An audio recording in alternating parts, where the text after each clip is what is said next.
Alors, coucou à tous, du coup je vous retrouve aujourd'hui donc comme convenu pour faire le bilan de mon épargne du mois de décembre. Donc voilà, je voulais vider mes enveloppes dépenses du coup avec vous et remplir donc mon cahier d'épargne.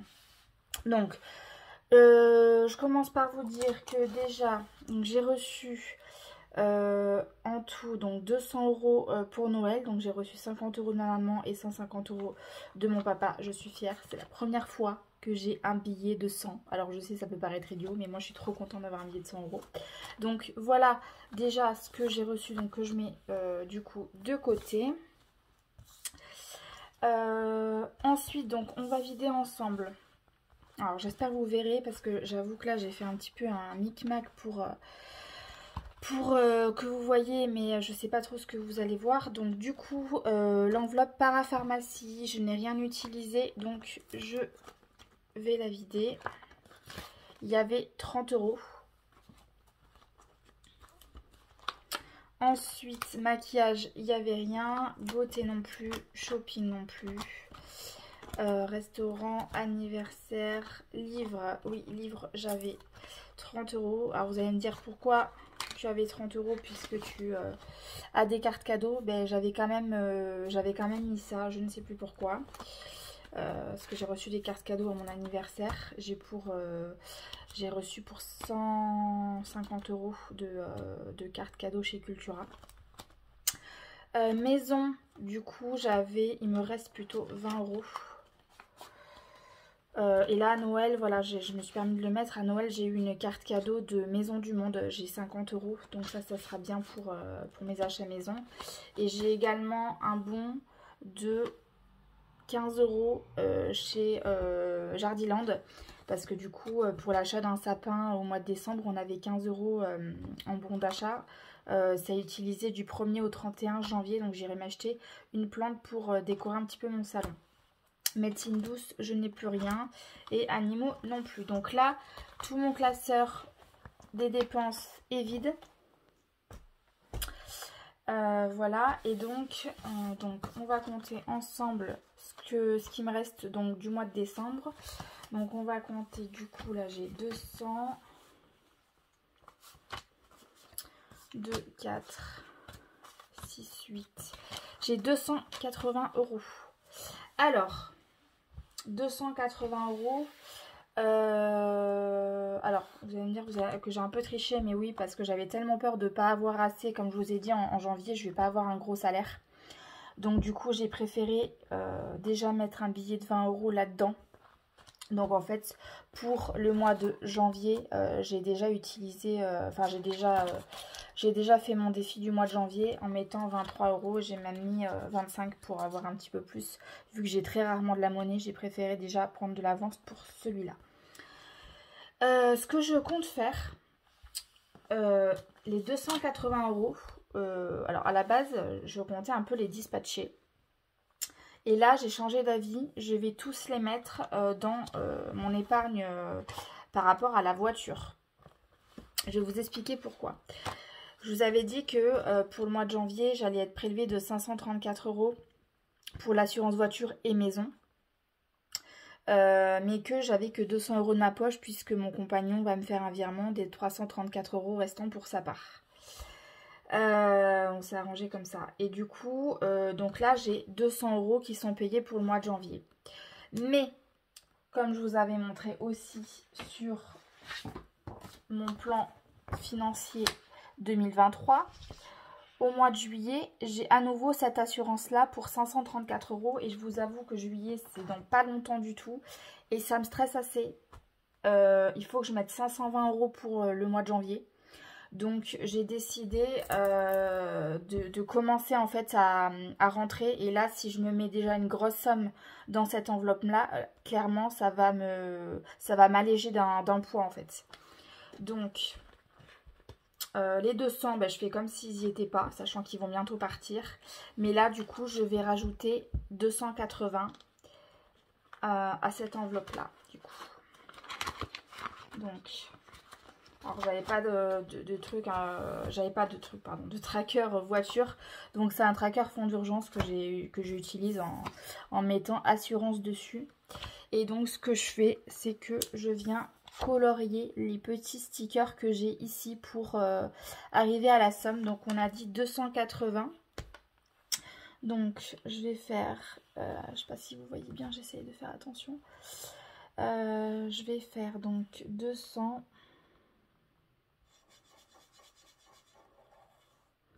Vraiment ça me motive de mettre une grosse somme parce que je me dis qu'après aller en 2-3 fois ça peut être clôturé et je peux me consacrer à une autre enveloppe. Voilà. Je vous avoue que je suis assez fière de moi parce que ça aurait été, encore l'année dernière, avant que je commence les enveloppes budget, cette somme, je l'aurais claquée clairement. J'aurais fait les soldes avec, j'aurais acheté un truc super cher dont j'ai pas forcément l'utilité. Que là, maintenant, avec les enveloppes, ça me permet vraiment de prendre conscience des choses qui sont à payer. Et une fois que c'est payé, après, je peux me dire c'est bon, j'ai plus à culpabiliser, je peux utiliser mon argent comme je veux. Donc on va faire 2, 5, 6, 7, 8. Ouais, je vais faire ces trois là.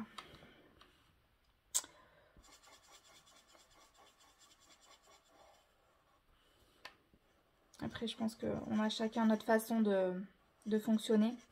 Mais c'est vrai que ça rassure pas mal de pouvoir épargner comme ça avec une grosse somme. Alors là qui diront ouais c'est dommage parce que du coup c'est l'argent que tu as eu à Noël que tu mets là. Ouais, mais du coup, je me dis aussi que peut-être que l'argent que j'ai à Noël, je le mets dans ça. Mais du coup, ça veut dire que l'argent que j'aurai sur les mois qui arrivent en salaire, je pourrais l'utiliser aussi autrement. Donc ça revient au même.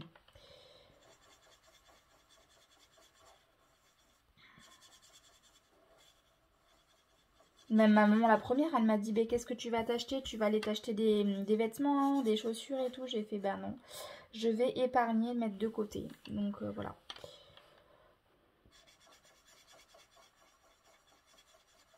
Alors ce truc de pastille, je vous avoue que je l'avais pris à... Je sais plus quelle youtubeuse c'était, je veux pas vous dire de bêtises. C'était au tout début vraiment avant que... Quand j'ai commencé au tout début. Donc j'avais vu ça, c'est l'été dernier. Donc 100, 200, 250, 280.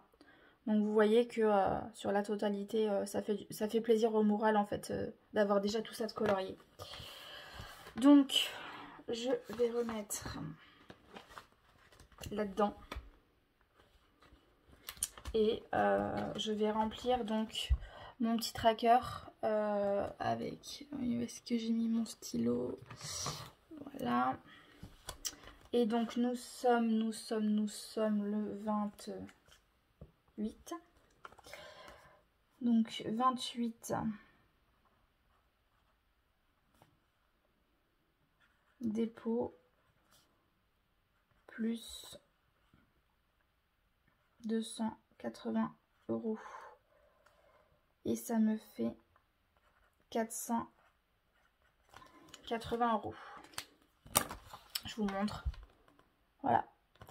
Donc là, je suis à 480 €, bon, sachant que voilà, c'est une grosse enveloppe là, mais on va dire dans une dizaine de jours, je vais mettre 200 en banque pour que la mensualité du coup de janvier puisse se payer à la MAF sans que je le voie qu'il soit transparente. Donc, bah, pour le coup, c'était vite fait puisque j'ai tout mis sur la même enveloppe. Ce que je voulais faire maintenant, c'était compter un petit peu l'argent que j'avais épargné depuis que j'ai commencé les enveloppes, sachant que j'ai commencé, c'était du coup au mois d'août que j'ai commencé. Donc, sachant qu'il y a aussi eu la taxe foncière, enfin j'ai eu plein de choses à payer forcément en fin d'année, où j'avais pas forcément prévu sur le début de l'année, donc pour certaines vous allez dire que j'ai pas beaucoup, pour d'autres vous allez trouver que c'est beaucoup, bah, après tout est relatif en fait. Donc, pareil, même si c'est du 2023, vu que je l'ai épargné en décembre, je vais quand même le compter ici, et je vais vraiment compter tout ce que j'ai là-dedans. Tant que j'y pense, oui, je tombe dessus. Quand je vous ai présenté ma chaîne avec ce que j'avais comme outil, je vous avais présenté du coup ce défi-là. Enfin, l'autre défi, parce qu'à la base, dans cette enveloppe, il y avait le défi 650 € en 5 ans de semaine. Et bon, je savais pas trop ce que je faisais, si j'utilisais ou pas. En fait, j'ai décidé de le faire. Et quand j'ai regardé la différence entre les deux défis, entre le 780 et le 650, en fait là c'est une semaine sur deux, c'est une semaine à 10, une semaine à 20. Et clairement j'ai vraiment envie de le faire parce que je me dis 780 à la fin de l'année ça sera trop bien quoi. Je sais pas encore ce que j'en ferai mais ça sera vraiment un gros coup de pouce dans mes épargnes. Et bon, mettre un petit peu chaque semaine, même si moi je vous ai déjà expliqué, je budgétise au mois parce que j'ai pas un énorme salaire.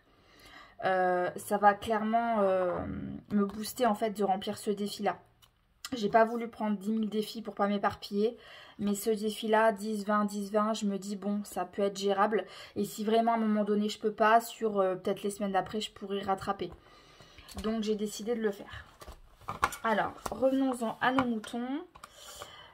Donc ici j'ai déjà 25. On va compter vraiment tout ce que j'ai, même si c'est pas en rapport avec le défi, on s'en fiche. Plus donc 480 de la voiture. L'assurance plutôt. Plus 70 que j'ai au niveau de l'enveloppe animaux. Plus 100 que j'ai pour la maison et 150 pour les vacances. Plus 12 que j'ai déjà dans ce petit tracker là de plus 1. Plus 2,40 que j'ai dans le mini défi d'or déjà. Parce que j'ai rajouté, voilà, j'ai fait un peu quelques cases. Donc voilà. Plus 5 dans le défi des 5 €. Et ma foi, voilà. Parce que j'ai rien d'autre après. J'ai rien. Donc là, depuis le mois d'août, je suis à 844,40 €. Voilà. Sachant, je vous le précise aussi, que j'avais un virement automatique sur mon livret A de 200 € tous les mois. Alors, vous allez me dire, du coup, ça fait énorme ce que tu as épargné. Mais en fait, non, parce que vu que j'ai alterné un peu les périodes de chômage, les périodes de travail, j'ai aussi repris dedans. Plus pour payer les impôts, donc je considère que le livret A, en fait, c'est comme si je ne l'avais pas utilisé. Mais là, vraiment, en réel, j'ai 844,40 €. Donc, honnêtement, je suis plutôt contente. Parce que j'ai du coup août, septembre, octobre, novembre, décembre, en 5 mois, 840 €. Je suis quand même contente. Donc, je vais continuer. Vraiment, ça m'encourage vraiment à continuer. Donc, je vais continuer vraiment avec assiduité ces enveloppes parce que clairement ça me booste, ça me motive. À la base je suis quelqu'un qui aime beaucoup dépenser, qui aime acheter, qui aime faire du shopping, etc. Et là en fait ce qui se passe c'est que je réfléchis à 2 fois avant d'acheter, ou clairement en fait je me dis non, clairement je préfère garder mes billets. Parce que là, ça me déprime quand j'ouvre le classeur et que je vois qu'il n'y a plus rien. Clairement, ça me déprime. Et ça me rassure d'avoir des billets. Donc maintenant, je réfléchis avant de faire des achats. Et de plus faire des achats compulsifs comme j'ai pu le faire. Alors, si certaines d'entre vous sont dans ce cas-là, j'avais eu... je vous relaye un conseil que j'ai entendu dans une vidéo de youtubeuse budget qui disait qu'elle était comme ça. Et que ce qu'elle faisait, c'est qu'en fait, elle notait sur une feuille tout ce qu'elle avait envie de faire en craquage. Avec le prix, donc l'objet, quel magasin c'était, etc. Et si quelques jours après, elle en avait encore envie, c'est que c'était peut-être quelque chose effectivement qui lui faisait plaisir. Si par contre l'envie passait, c'est que clairement c'était un craquage en dépenses vraiment qui n'était pas nécessaire. Donc voilà, je me suis mis un petit peu ça en tête. Je pense que je vais faire ça moi aussi pour plus craquer comme avant.